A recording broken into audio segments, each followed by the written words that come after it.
Boy, does that never get old. David is back. He's finally returned, and it's been a while for this segment, and I'm happy he's back. And just in the nick of time, we are really in the we got a lot of stuff to get into. We've got the Gophers, who, by the way, Dave was just killing Pitino in the middle of the year. It's actually good we had a little separation because now I can say, Dave, I told you Pitino would figure it out as they play Louisville as a 10 seed. They are 5.5-point underdogs. Couple stats to throw out for you, Dave. The Gophers are 1-4 in their last 5 appearances, their last win being with Tubby Smith against UCLA. And Louisville kind of comes in on the cold streak here, lost 8 of their last 12. Granted, 5 of those teams were in the top 5 in the country, so obviously that just shows how good the ACC is.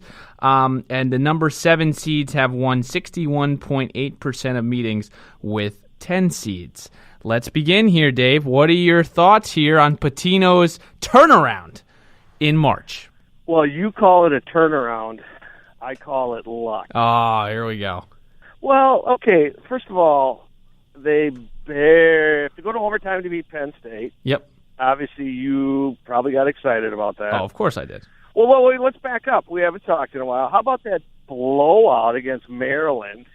They showed no resistance. No, they didn't. Right? Yep. So they finished 8-10, right? Yes, they did.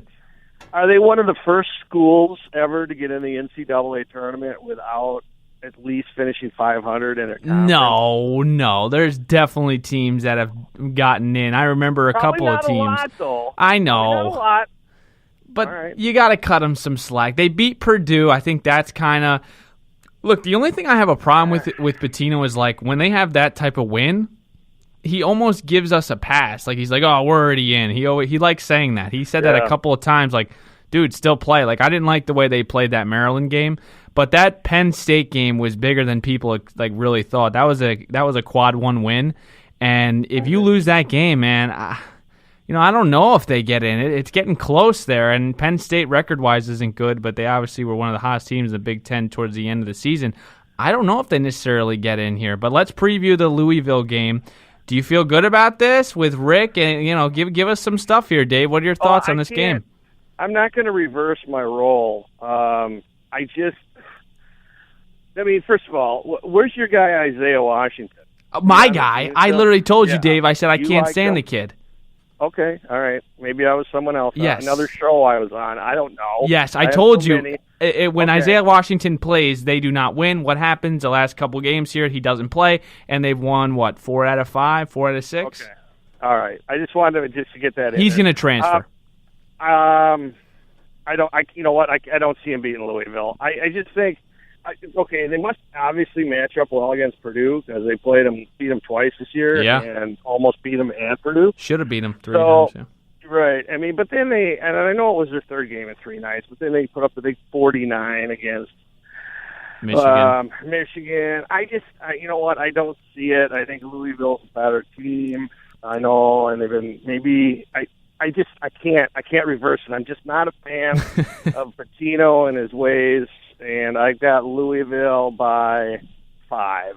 Oh, you do have okay. So you would take the Gophers plus 5.5. Then you'd win that. I would push all in on it. I just don't see it. It'll probably be a slow, tight game for a while, but I don't know. I just don't have a good feel. Even though it's kind of a home game too. It There's is. A lot of people down there. It is. The only thing I'll say, Dave, is like talent-wise, and I'm a big college basketball fan. I've watched Louisville a couple of times.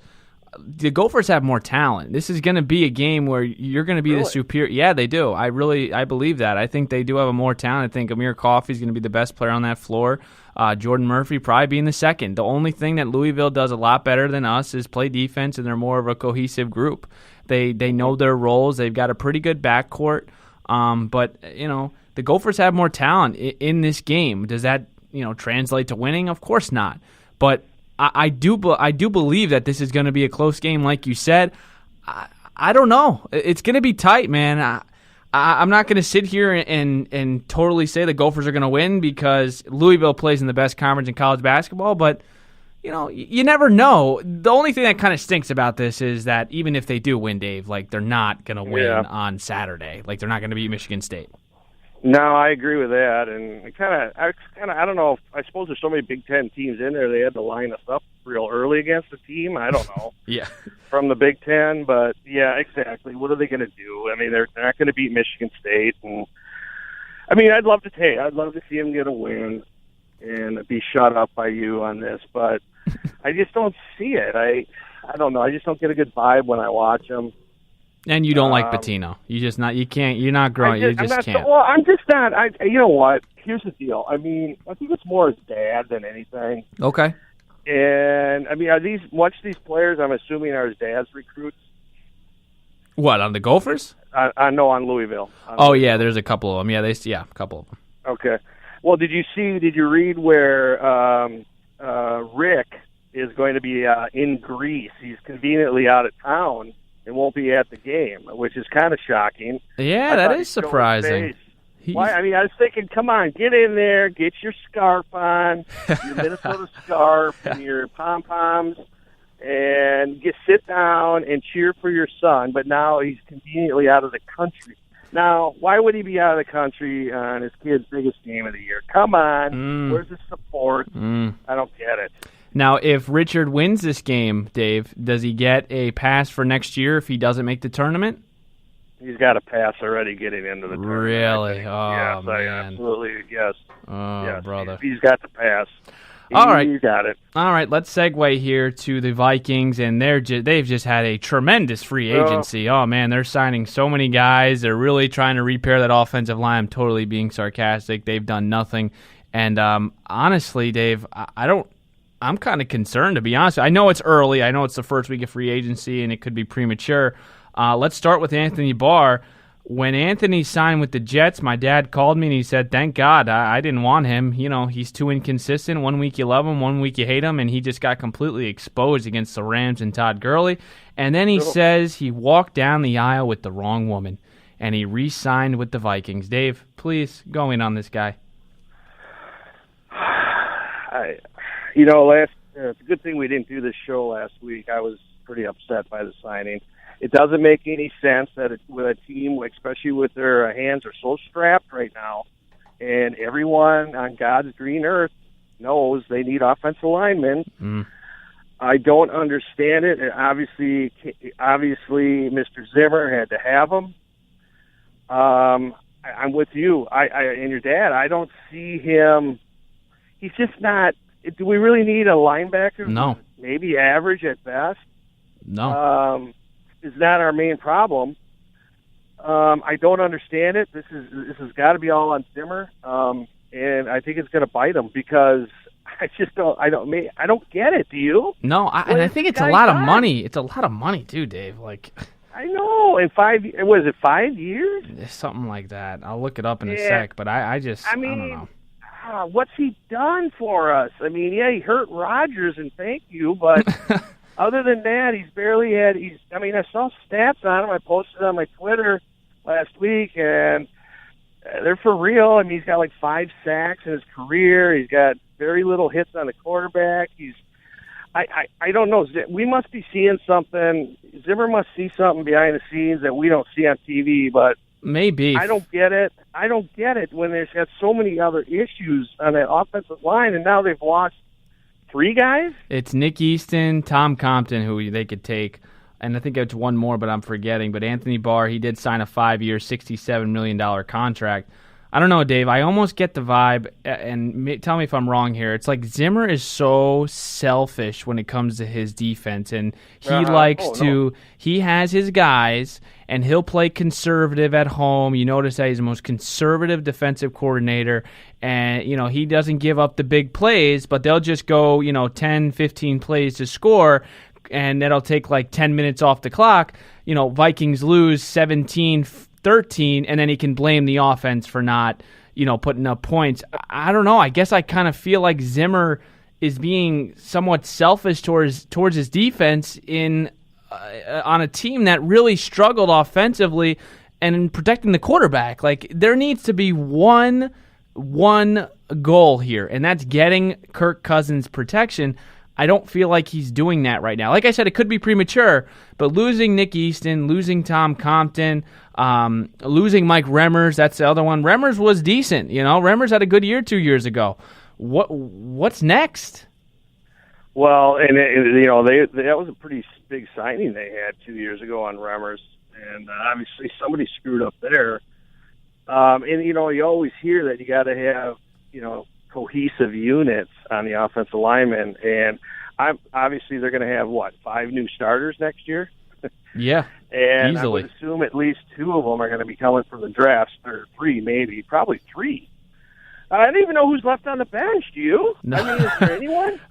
Do they have a plan? Danny Isadora, is he on the bench? Is he ready to go? Well, Should we bring back Alex Boone, Dave? Alex Boone? Alex Boone. Well, what a fraud.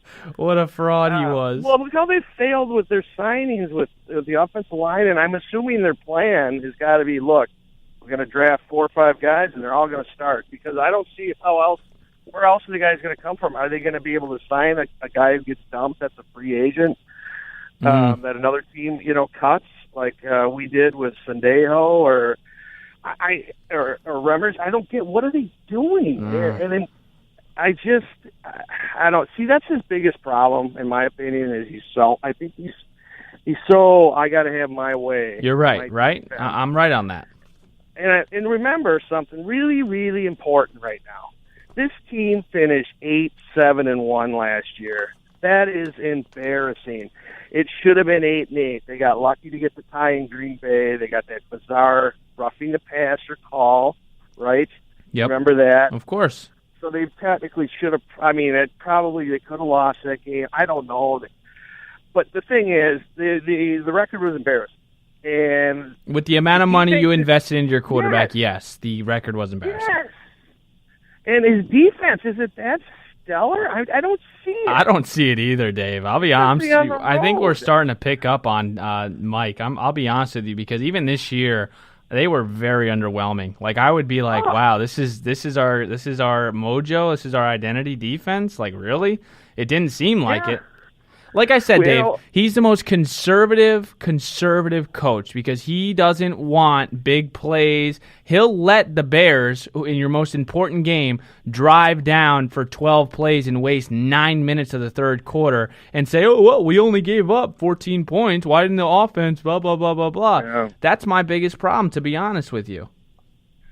Well, it's almost like he's got some deal going there with our GM, your guy, Spielman, that, hey, you find offensive players for me, and I'll take care of this defense, because that's what I've been doing for 50 years. Yeah. I'm bored with it, and I don't think it's good, and I think they got nothing but problems again this year. I mean, I don't know. I definitely think Zimmer's on the hot seat. I think. Why is Treadwell still on the roster? I don't know. That needs to end quickly. This is Zimmer's most important draft, by the way, Dave. I think if they have another disappointing year, I think he might be out of here. I'll be honest with you. I think he might be out of here if he doesn't get us back to the playoffs at least. I mean, that's back-to-back years of complete disappointment. Well, there is some good news coming from Vikings camp today. I don't know if you've seen it yet, but they managed to sign Dan Bailey. Yeah, I saw 1 that. 1 year, $1 million. So I'm excited that Dan and his weak leg are back. How long do you think he's going to last on this team? I mean, it was getting kind of near the end there. He was starting to miss. Yeah, he was. And every time we'd hear Zimmer say, well, he doesn't miss in practice. Every time. Okay, Mike, that's good. He doesn't miss in practice. That's zero translation to the game. Zero. Yeah. I don't know. I would assume it's going to be all rookies up there. I don't know what else they're going to do unless they get somebody in here, but they don't have the money. Oh, God, Dave. This is not good. Guys are leaving here left and right. How about, I mean, even Sendejo. You going the Eagles. I can't believe. Can you believe that? I was surprised. The Eagles took him after his brilliant game in the championship game 2 years ago. They must have liked what they saw on film. Maybe they got him on scout team. Get Carson Wentz's confidence up during practice. Let's segue to the NHL, and got about 3 minutes left here. In the Wild, battling it out with you and your Coyotes, who, I mean, they've lost 2 straight. They lost to Tampa last night, which was big, and then they lost to Edmonton in overtime. I actually watched that game in overtime. McDavid had a game-winning goal. So the Arizona Coyotes hit at 36, 31-6, 78 points, 73 games played. The Wild, who have played 73 games played, 34, 30, and 9.